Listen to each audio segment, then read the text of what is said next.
DW Inside Europe. Hello and welcome. I'm Nick Martin in Germany. On today's programme, as Ursula von der Leyen is handed a second term as European Commission chief, can she unite the bloc?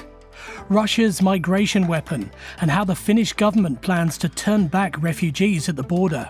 It is a strong message to Russia. Finland takes care of its own security and we ensure the security of the EU border.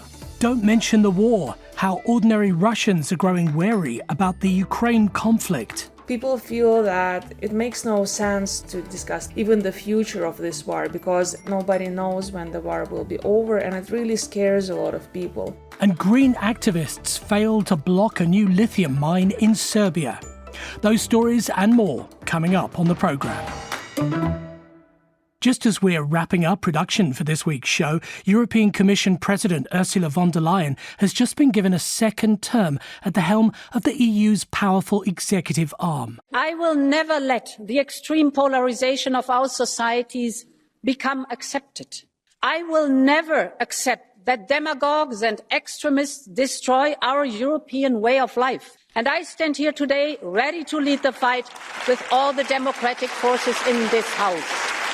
The former German defence minister received the support of the majority of lawmakers in the European Parliament in Strasbourg.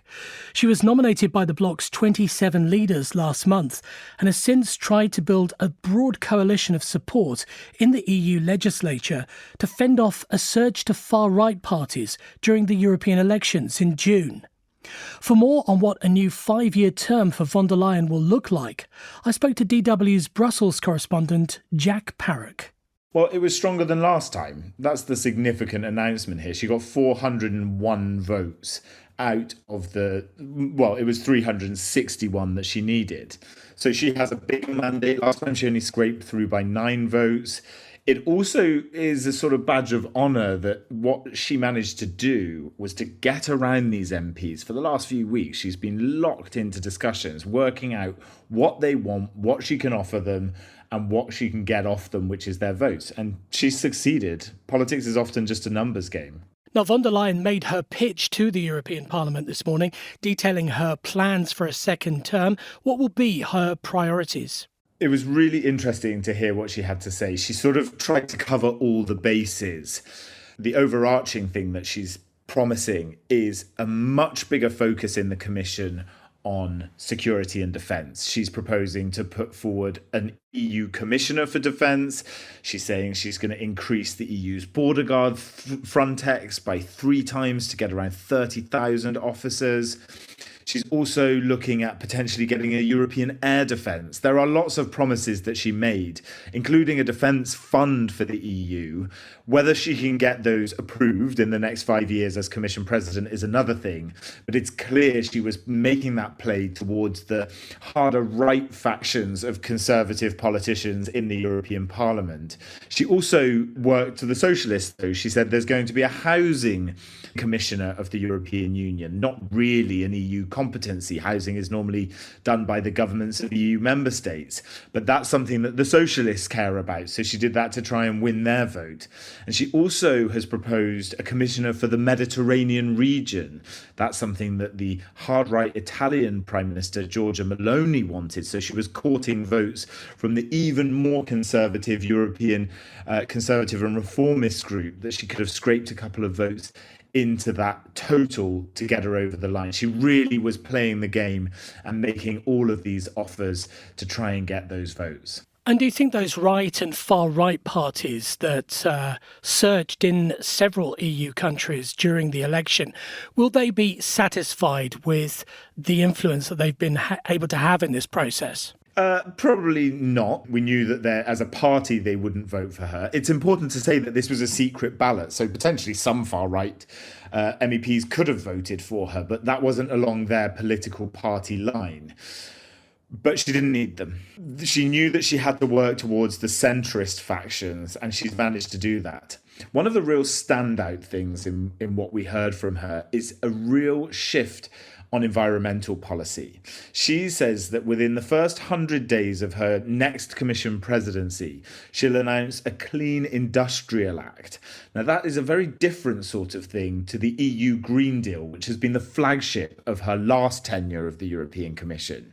What she's saying now is we need to invest in green technology, that the investments need to go in rather than just focusing on climate neutrality. That's the shift. It's a small thing, but it's a big shift in thinking. And that plays really into the hands of those pro-business, pro-industry politicians of the sort of more liberal and centre-right factions in the European Parliament.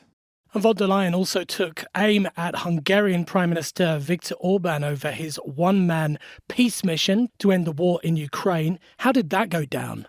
Yeah, I mean, the Hungarian Prime Minister Viktor Orban plays a game where he fights with European Union officials, threatens vetoes, and then basically backs down because he knows his country needs the European Union's money. That's kind of how most observers and experts see it. But you're right, he's just taken over the rolling 6-month council presidency. Orban decided that he would use this is what a lot of European politicians, including von der Leyen, have said, to make it look like he's in charge of the European Union at the moment, and he headed off to Moscow, shook hands with Vladimir Putin, the Russian president. Von der Leyen, in her speech, accused Orban of appeasement.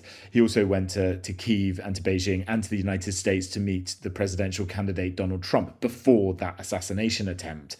So everyone across the board, pretty much in the sort of mainstream of European politics, is unhappy with Viktor Orban. How they get on in the next 5 years, we'll have to wait and see. DW's Brussels correspondent Jack Parrock there. Now, one of von der Leyen's priorities will be the issue of migration to Europe. The bloc continues to see large numbers of refugees arrive on its shores from Africa and the Middle East seeking asylum. Finland has just adopted a new law that might just include the EU's most restrictive measures against migration. The government in Helsinki says it has now given itself essential tools to deal with what it believes is a Russian effort to help people without valid asylum claims get to the Finnish border. Terry Schultz has more. Helsinki accuses Moscow of using humans as hybrid warfare weapons. Now the Finnish parliament has handed the government the tool it called for in response, a so-called deportation law. 167 jaa-ääntä, 31 ei-ääntä. By a vote of 167 to 31, the Finnish parliament approved the law last week. If the government should decide to enact it, for a period of 1 year, border guards would have the authority to send migrants back to Russia without the chance to claim asylum. It was prompted by the arrival of more than 1,300 migrants over the Russian border last year, which also led Finland to close all the crossing points. Finnish Prime Minister Petteri Orpo calls the measure a matter of national security for his country and for the European Union. This law is in preparation for the situation that Finland might in future again become a target of hybrid influence through instrumentalized migration. I hope this law will never need to be used, but we are prepared. It is a strong message to Russia. It is a strong message to our allies. Finland takes care of its own security, and we ensure the security of the EU border. But the increased protection against what Prime Minister Orpo believes is instrumentalized migration is controversial. The Finnish government itself acknowledges the new law conflicts with both EU and international laws, which ensure the right for those in need to ask for protection. And all 18 legal experts the Finnish parliament consulted advised that it clashes with Finland's own constitution. International law professor Martti Koskenniemi was one of those experts whose opinion was overruled by the Finnish parliament. He told DW News he's disappointed and worried. We have prided ourselves of being for a rule-based international order. If we start breaching this law, it becomes very easy for others to do that as well. But I'm more concerned of the presidential value of this in the Finnish internal politics. When we start breaching our own constitution, breaching the fundamental rights of migrants, foreigners and Finns, it becomes so much easier next time also to make exceptions to these very fundamental regulations. However, in polls taken ahead of the parliamentary vote, almost two-thirds of Finnish citizens supported the deportation law. Jo Linenmäki of the Finnish Institute of International Affairs says with Russian behavior becoming ever more unpredictable and menacing, the government felt it needed to do something. It's the eternal Finnish dilemma between security and values of democracy and human rights. It's a very weird situation to be in. At the same time, I think a lot of Finns feel that we need to be strong against Russia and need to show that they can't target us and can't affect us, and that will be one way of trying to deter them. Catherine Woolard, director of the European Council on Refugees and Exiles based in Brussels, is adamant that Finland is out of line with this law. If somebody expresses the wish to apply for international protection, they have to have access to an asylum procedure. And that's the key element that is being removed by these measures. So in that respect, there is an obvious breach of EU law. Woolard believes Finland and other EU governments which have enacted de facto border closures without changing their laws are actually playing into the Kremlin's hands with these measures and creating more insecurity, not less. So the better way to manage the situation would have a calm and managed approach to refugees seeking protection. And that removes the power from these different states to try to manipulate people in order to gain advantage over European countries. But despite experts emphasizing that Finland is breaking EU law banning pushbacks of migrants, the European Commission seems to be willing to let the law slide. Commission President Ursula von der Leyen has publicly agreed with the Finnish government that this is a Kremlin-orchestrated hybrid threat. An EU spokesperson said the Commission will carefully analyze the Finnish law, but made clear that its priority is not to tolerate any instrumentalization of migrants. Terry Schultz, DW, Brussels. Now, over the past 2.5 years, we've seen the devastation caused to Ukraine's infrastructure, cities and population by Russia's full-scale invasion. But restrictions imposed by Moscow when the war broke out have made reporting from inside Russia very difficult. A team of sociologists travelled at great personal risk to several Russian regions to conduct an undercover study to assess how the views of ordinary Russians to the conflict have changed over time. We're going to bring you our interview with researcher Natalia Saveyeva from the Public Sociology Laboratory in St. Petersburg in 2 parts. In the first, I asked her to start by telling me about the initial reactions Russians had during the first weeks of the conflict. The war, there was an event. It was a sort of a thing which people, they wanted to talk about it. So there was people who supported the war and supported Russia. There was more like, I'm a citizen of this country, that's my country, so maybe this war makes sense, right? And of course there was people who were against the war. So people talked a lot about it. And a lot of friendship relationships and family relationships, they were just broken because people had very different views about what was happening.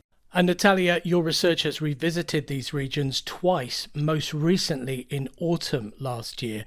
So what had changed? People actually stopped talking about it. In their everyday lives, in their everyday conversations, they live as if there was no war. People feel that it makes no sense to discuss the reasons of the war or even the future of this war, because at the beginning people really, they didn't want the war to prolong, right? They were really scared that this war will last. And now they realize that nobody knows when the war will be over, and it really scares a lot of people. So people prefer just not maybe to think too much about the war and just to accept it as a fact of their lives. Now, we know that Putin built up a lot of support for his so-called special military operation domestically. There's also been a lot of anti-war feeling among ordinary Russians. How have things changed for them? They found themselves in a situation when they actually have a lot of things in common with people who have different opinions about the war, but who also stayed and who also live in Russia. The struggles, the issues related or not related to the war.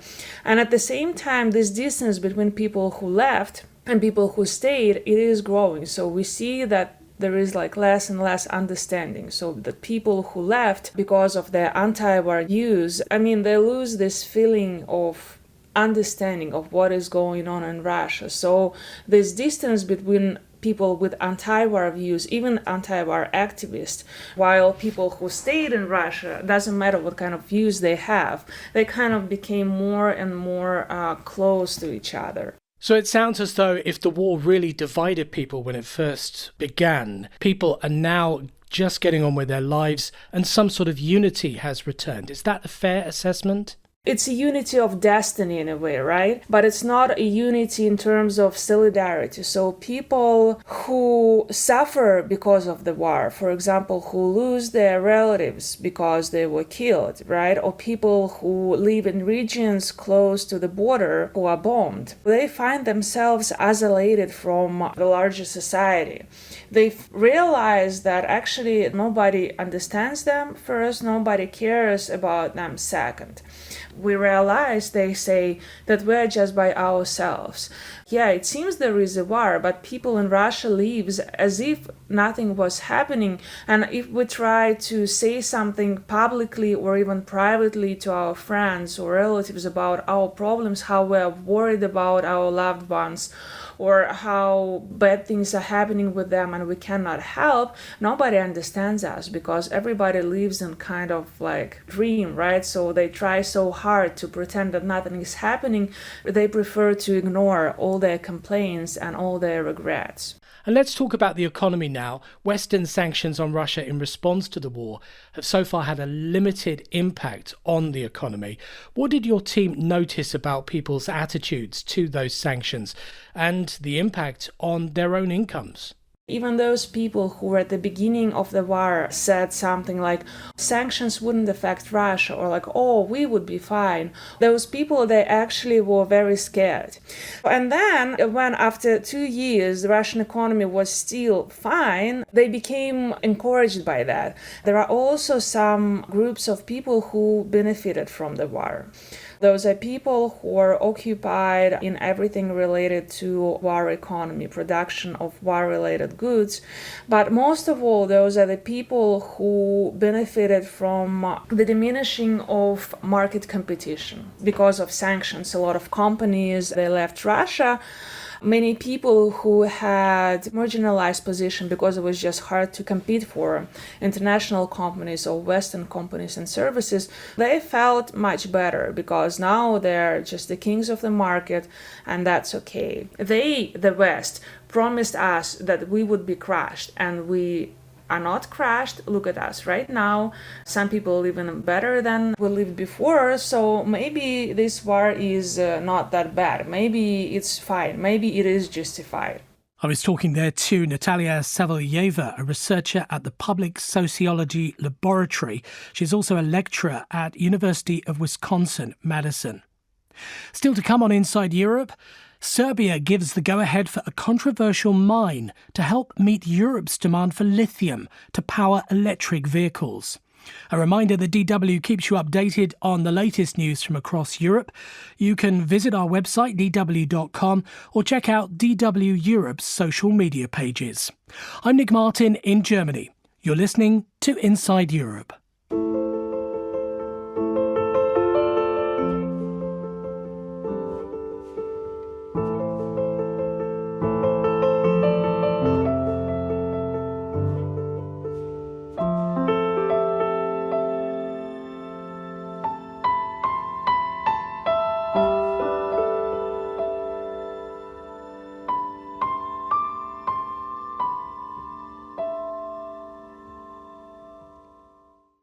Meeting the demand for lithium is going to be a major challenge for Europe over the next decade as the switch to electric vehicles accelerates. So you might think that Serbia would be rejoicing over a plan to open Europe's largest lithium mine there. Lithium is, of course, a vital raw material for the batteries that power electric cars. Instead, the mine's causing conflict between the government and environmentalists who say the ecological damage will far outweigh any economic gains. Our Balkans correspondent Guy Delaunay tells us more. Protests against lithium mining in Serbia have started up again after a break of more than 2 years. For now, they're small-scale, focusing on the rural Jadar Valley. That's where the international mining giant Rio Tinto wants to develop Europe's first large-scale lithium extraction operation. They're planning to invest more than €2 billion. But these protesters view that as dirty money. We have come to free ourselves. I believe that the groundwater will be contaminated. I don't need to listen to anyone, no scientist. None of the mining here is ecological, so this cannot be either. I think this is the ultimate act of patriotism. Anyone who cares even a little about this country, let's set aside ideologies. Those who care about this land, the glorious heritage of our ancestors, the future of our children, the people and life itself are here today. 3 years ago, the protests were considerably larger and louder. Thousands of people blocked the roads into Serbia's capital, Belgrade, on multiple occasions. Not just environmental activists, but plenty of people who were new to protesting. All of them were alarmed that a foreign company had gained mining rights in a process they didn't understand, and they were concerned about the potential impact on important sources of food and water.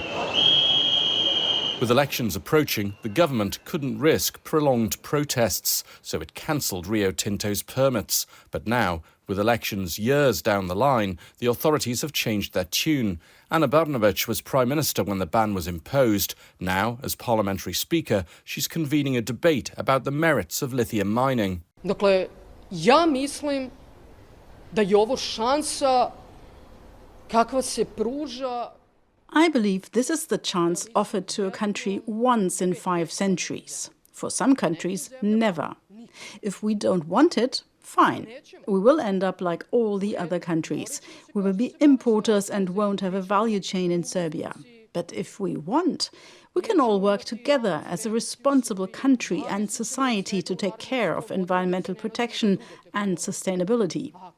We could ensure that the entire supply chain was in Serbia and make ourselves absolute monopolists for the European continent.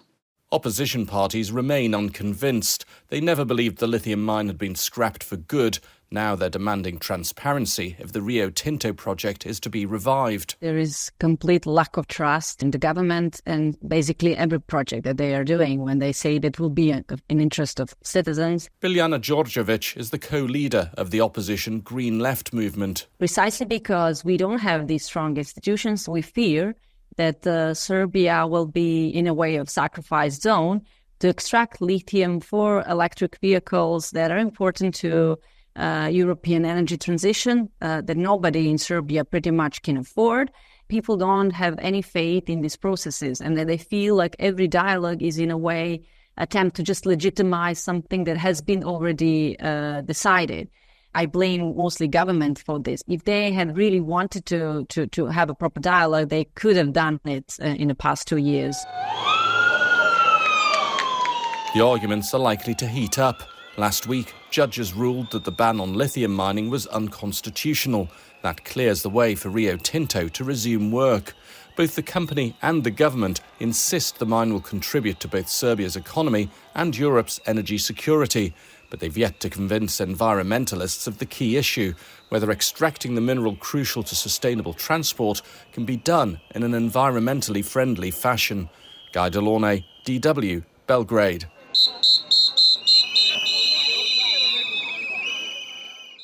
And for more interesting stories from all over Europe, remember to subscribe to our show wherever you get your podcasts. This is Inside Europe, and I'm Nick Martin in Germany.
This is Inside Europe, and I'm Nick Martin in Germany.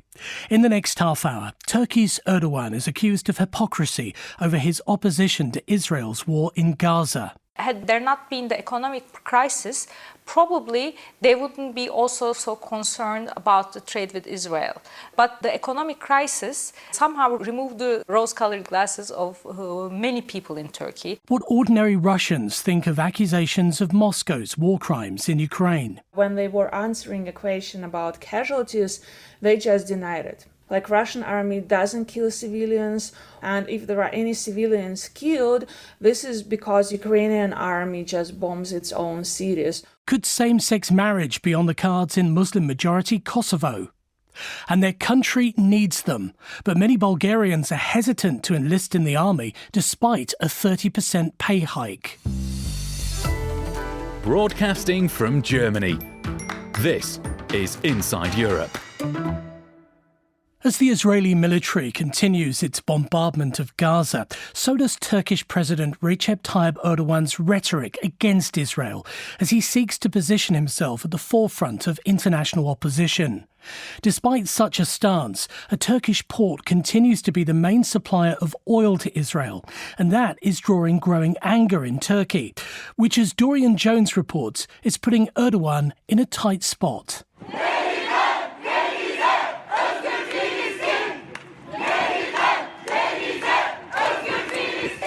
Campaigners calling for a trade boycott of Israel are targeting Azerbaijan's supply of oil there via the Turkish port of Ceyhan. The demonstrators pour red paint over the walls of the Istanbul headquarters of SOCA, Azerbaijan's state energy company.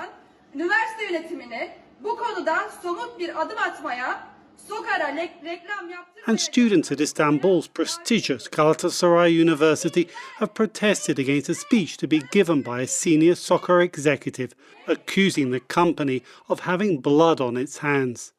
Azerbaijan, a close ally of Israel, meets around 40% of the country's oil needs, a trade that has not been affected by Israel's war on Hamas. Galia Lindenstrauss is an analyst with the Institute for National Security Studies in Tel Aviv. Till now, Azerbaijan has not stopped its oil exports to Israel. On the contrary, they're going as normal, and this is again a manifestation of the reliability of Azerbaijan and the fact that it is a true partner of Israel. I would even say that since Azerbaijan opened an embassy just a year ago in Israel, the trade relations have actually expanded. But again, most of the trade surrounds the oil flowing from Azerbaijan to Israel through Turkey and the weapons acquisition Azerbaijan does in Israel.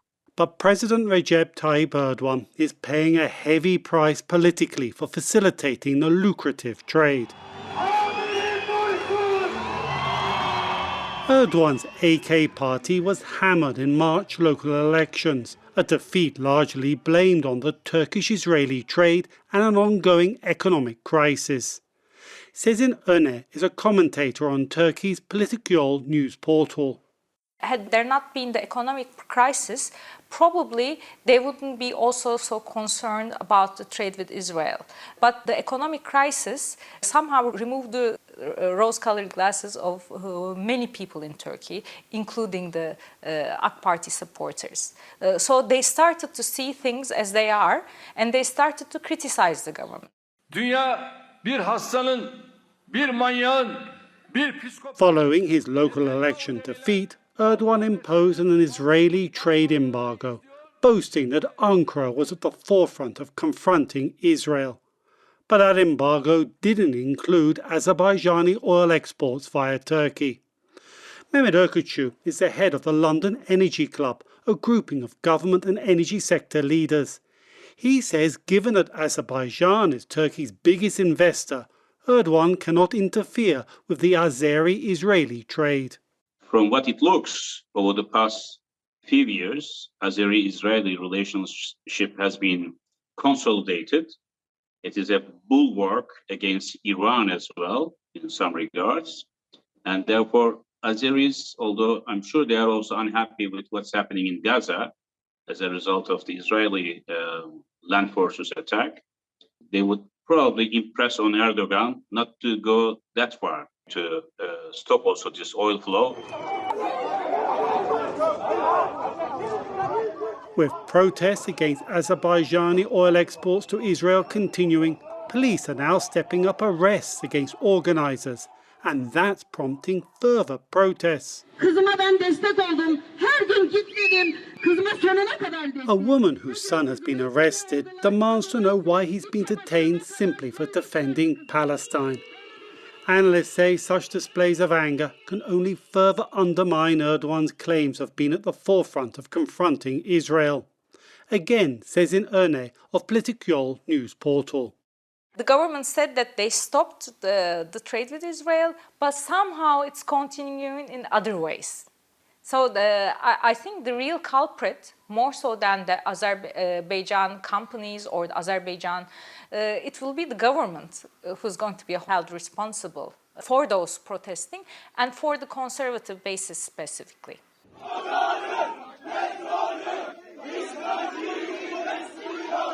Many protesters come from Erdogan's traditionally religious conservative base, and analysts warn that the ongoing oil trade with Israel could lead to more political pressure on the president.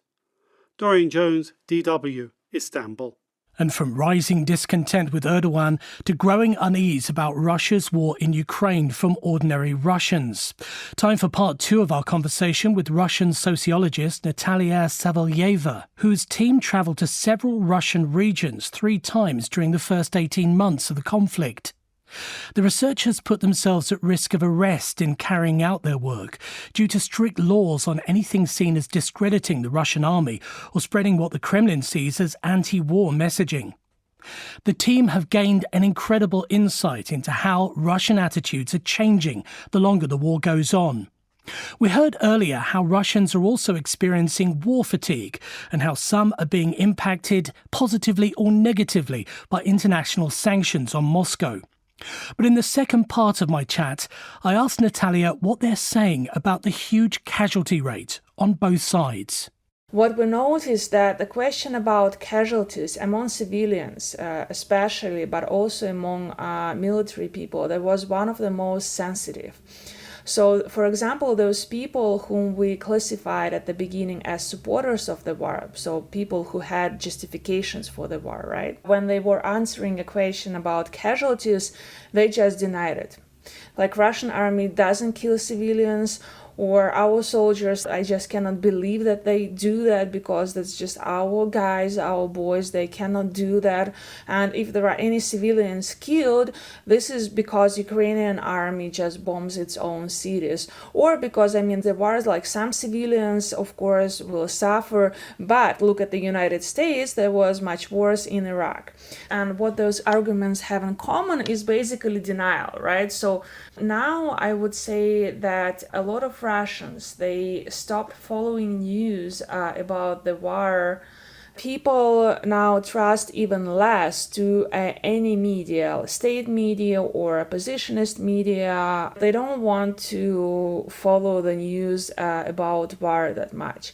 And Natalia, your researchers were really able to get quite a unique insight just from listening to some of the gossip that is going around these regions. I'm talking about stories of widows spending the so-called grave money, that's the compensation given after their partners were killed in the war, on new cars, found new boyfriends, going on spending sprees. Yeah, that's we saw it in different regions, that kind of gossips, and they use those gossips in order to prove different things, right? So sometimes they're talking about that in order to draw boundaries between people who support their relatives who went to the war, who send something to them, or who participate in different volunteering initiatives, and those women who don't follow this norm of a local community that you should just help other members of the community. That's very interesting that those rumors, they in a way replaced discussions about losses and about death, right? So people talk more about those women who spending the money of their husbands than discussions of how people are dying there, how horrible it is for local communities, and how this war is unfair. Now, over the past 2.5 years, Russians have faced a lot more discrimination when travelling due to the war. Are ordinary Russians aware of the antipathy towards their country? Yes, they are aware about it, and there was a lot of discussions. And of course, Russian media, official media, they try to amplify all the news about this antipathy. It doesn't matter what it is. Some restrictions about closing the borders, or they can be like discriminations based on language and things like that. Especially at the beginning of our study, what we saw is many people who before they claimed they had liberal views, so many of them said, well, we believe that Europe is such a civilized place and we always wanted to travel to Europe, and we adored European art and European literature and everything. But now look at them, how horrible they behaved toward Russians, how they're racist, how they discriminate Russians. So now we realize that Europe is actually a horrible place. They're very cynical. And they cannot talk about any moral values here, and they cannot teach us how to live, and they cannot tell us anything about our war and how horrible it is, because they're horrible themselves, right? So actually all those measures related to sanctions and to cases of discriminations, they worked in favor of supporting Putin and supporting a war in a way that people used it as an additional argument, right? So the idea was okay, the whole world now is against us. We cannot travel, everybody hates us, everybody is very hostile to us. So yeah, okay, fine, we will be bad, but yeah, we will stay with our country. Whatever we'll do, you are bad too, right? Maybe our country is bad, but this is our bad country. And how have attitudes changed as to who will win this war? Are Russians still confident that they will win? When we asked it in 2022, people had in mind different scenarios about the end of the war. So in general, they had more positive scenario when Russia wins, right? Russia wouldn't be disbanded, Russia wouldn't be sanctioned more, Russia wouldn't be forced to pay for reconstruction of Ukraine, Russia wouldn't be humiliated more. The scenario for the loss was that okay, Russia lose the war, and then Russia will be humiliated. The war probably will continue within Russia in form of civil war. So maybe I don't like this war, but now we are in this situation of the war. We have to win, because if we lose, that will be horrible. That will be a nightmare. So what we saw in 2023 is that people stopped talking about any positive or negative scenarios of the war. So the only thing they wanted is for the war to be over. And some of them, they were more optimistic. They were so it will be over and everything will be fine. Some were more negative about that. But the major desire there was whatever, it should be over. And the only thing that we want is to continue living as if nothing has happened. Doesn't matter what Russia will get in terms of lands. Really not many people care about those lands. Russia shouldn't pay for this war, and the best option here is if we will be able to continue live our lives as if those last 2 years they just didn't happen. That's interesting, isn't it? That people still believe that there will be no recrimination. They hope for it. I think they desire it, right? So I don't know how much they believe. I think they want to believe that it is possible. And then finally, Natalia, can you just explain to us about the difficulties that you had in conducting this research? Because I understand that Russian law is so strict now that you could have got into a lot of trouble for asking people the wrong questions. Yeah, we were worried that somebody will report that we are doing something like that. I would say that the biggest problem there was talking about the war, actually, right? Because you could feel that you cannot just ask people openly and directly about the war, especially people whom you don't know well, right? They're very suspicious. People who have oppositionist views, so they're scared sometimes that they will be reported. People who have pro-war, pro-Putin views, they also don't like to talk about the war. You always have to figure out some not direct ways to ask people about the war. Because now Russian law, you can blame anyone for anything basically, right? So, and you can easily say, oh, those people, they're collecting data which can be used against Russia, for example, right? And you can be arrested for that. Or discredit Russian army, you can be arrested for that. Yeah, unfortunately, that's just reality like for sociological studies in Russia now. So you can see there why the research team had to do their study undercover. I was talking to Natalia Savalyeva, a researcher of the independent research group Public Sociology Lab and a lecturer at University of Wisconsin-Madison. And if you'd like to read the report, you can visit www.publicsociologylab.com/report3. The report is in Russian, but most browsers will give you a pretty good translation at the push of a button. From Bonn, Germany, you're listening to Inside Europe. Next, we head to Kosovo, which could become the first Muslim-majority country in the world to allow same-sex marriage. Back in April, the country's Prime Minister Albin Kurti announced plans to get a new civil code approved by Parliament, which would allow same-sex unions. That would be a momentous step in a region that is still quite conservative on this subject. Many believe that even if the legislation is passed, it probably won't make much of a difference to the discrimination faced by members of Kosovo's LGBTQ community, especially outside the capital, Pristina. Reporter Marilyn Costa went along to last month's Pride Week. Major Matilda, the Daisy Supervision Scheme, Kosovo, Happy Pride, and welcome. A festive pride parade without incidents, a queer bar with drag shows and numerous art performances exploring LGBTQ identities. Pride Week in Kosovo's capital Pristina was a celebration of diversity. And for the second year, Prime Minister Albin Kurti walked alongside activists to show his support. In other Balkan countries, activities organized by the LGBTQ community are often accompanied by heavy security because of the threat of violence. But here in Pristina, the atmosphere seems different.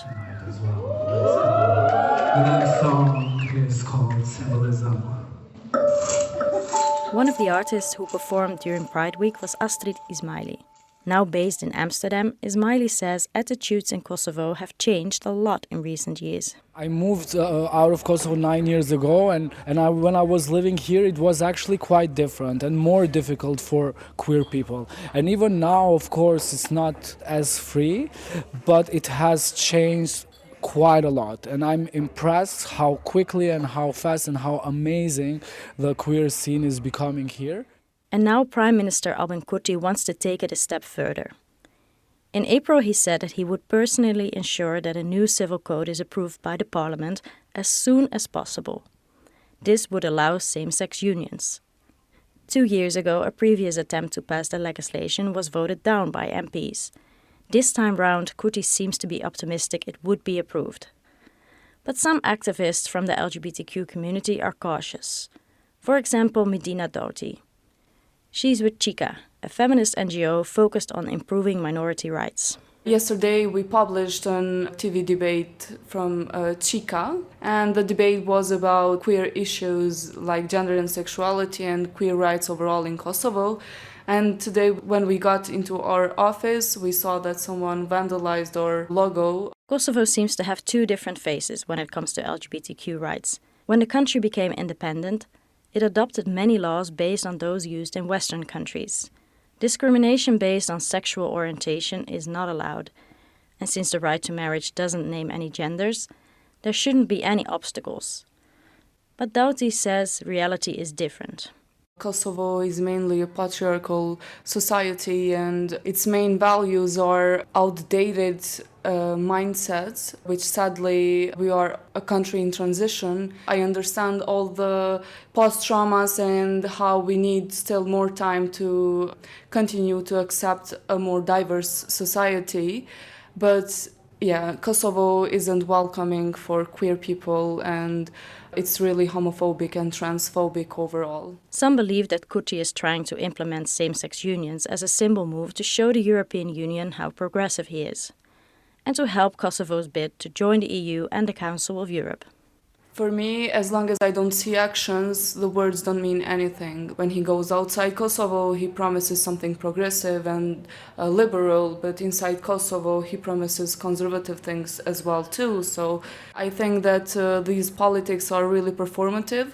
Kurti has 51% of the parliament, and at least if he couldn't get the vote, at least he could have held accountable the deputies that spread all the homophobia towards the queer people. But consensus within Kurti's party, Wet en Vendoortje, is not a given. There are leftist progressive members of parliament, but also some Islamic conservatives who are against same-sex marriage. Uresa Ahmeti from the Youth Initiative for Human Rights points to these conflicting values within the ruling party. Kurti is making promises on, the law is going to be, the draft civil code will be brought in the parliament again and will be voted yes. But then I wonder, is it really going to be voted yes? Because some of the most terrible statements we've heard, the most horrific hate language has been from MPs that are from the Vendosje political party. So I don't know whether they're done a radical shift and mindset shift in their party, but I don't feel so hopeful so far. Back in April, Kurti said the law would pass in May. That didn't happen, and it's unclear when the vote will take place. And the question is whether he will be able to get a majority of MPs on board before the elections that are scheduled in half a year. We see these very significant steps as governmental support, which we really appreciate and we feel are super important, that we have public support. We're going in the right direction, but I think we're not in the utopia that we want to be yet. Marjolein Koster, DW, Pristina. Still to come, the NATO members' army that's struggling to recruit more soldiers. And we'd love to hear your feedback on any of the reports or interviews you can hear. You can always drop a line to insideeurope@dw.com and we'll be back in touch. This is Inside Europe and I'm Nick Martin in Germany.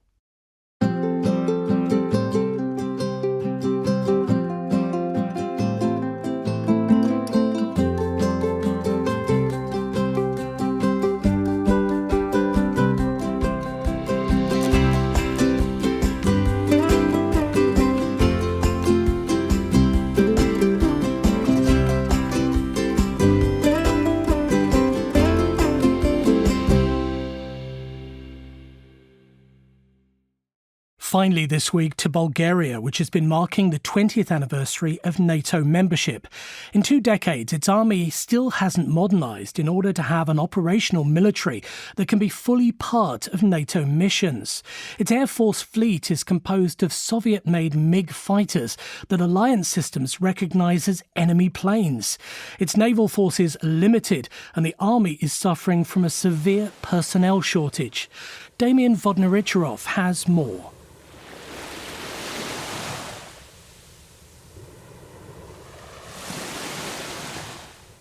The port city of Burgas is waking up on a hot summer day. Known mostly for being a major tourist destination in the summer, it has also been a logistic hub for the military since Ottoman times, going back a century and a half.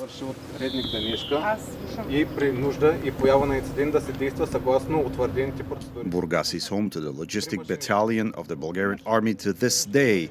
Soldiers gather to receive their orders and duties for the day, then head to the convoy. Lorries and all-terrain vehicles then thunder away to maneuver. The unit's duty is transporting troops, weapons, ammunition, and all sorts of supplies.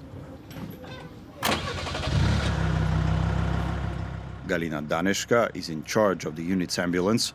She's been a soldier only for a couple of years, but she likes the way it's turning out. I haven't been a soldier long, but I love this job. People here are really interesting, and the job itself is varied and our missions are diverse. Sometimes we need to patrol the border. Sometimes we're sent abroad. Sometimes we have to help first responders during a natural disaster.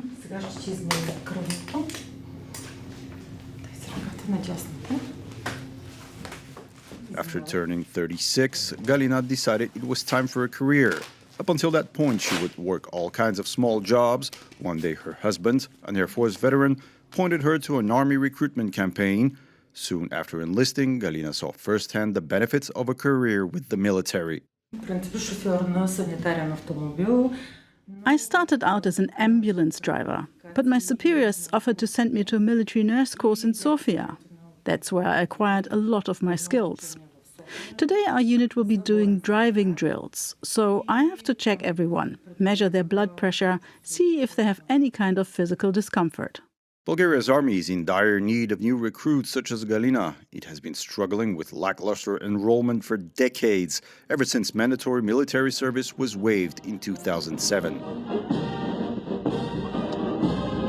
Над площада прелитат бойни вертолети от отличното подразделение, където служи офицерът Григор Дамянов. Under the communist regime, the Bulgarian army thrived. The country's strategic position facing two NATO members, Turkey and Greece, meant that it had to be able to respond to invading capitalist forces. The army's ranks included 150,000 soldiers. All branches, including the Air Force and mechanized infantry, had access to modern Soviet technology. The country's military might was displayed during parades in downtown Sofia, with tanks rolling down the streets and MiG fighters flying low over the crowds.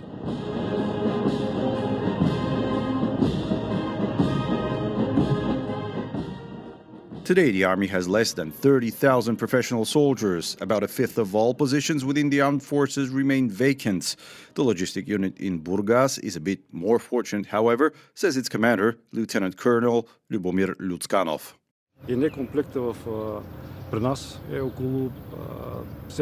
About 7 to 8% of all positions in our unit are vacant, so we shouldn't complain really. There are always a lot of people willing to sign up whenever a recruitment program is opened. This unit offers interesting working conditions, whether as social benefits or as career opportunities. Funding, the Army's major problem, has also been steadily increasing over the past few years. A contract for new fighters and bombers has been signed with the United States, and new armored vehicles have also been commissioned. Soldiers' wages should also increase by 30% in 2025 to finally reach the average national salary of 1,100 euros per month. Damian Vodenicharov, DW Burgas. Now, Inside Europe is just one of several podcasts produced by DW. Another that we want to get on your radar is all about the fascinating stories to be found in everyday objects. It's called Don't Drink the Milk, hosted by my colleague Rachel Stewart. The first season has 15 episodes if you want to binge listen this weekend. Season 2 is on the way, but here is a little taster. Don't Drink the Milk. Weird name for a podcast, right? But it will all make sense, I promise. And no, it's not a podcast about milk.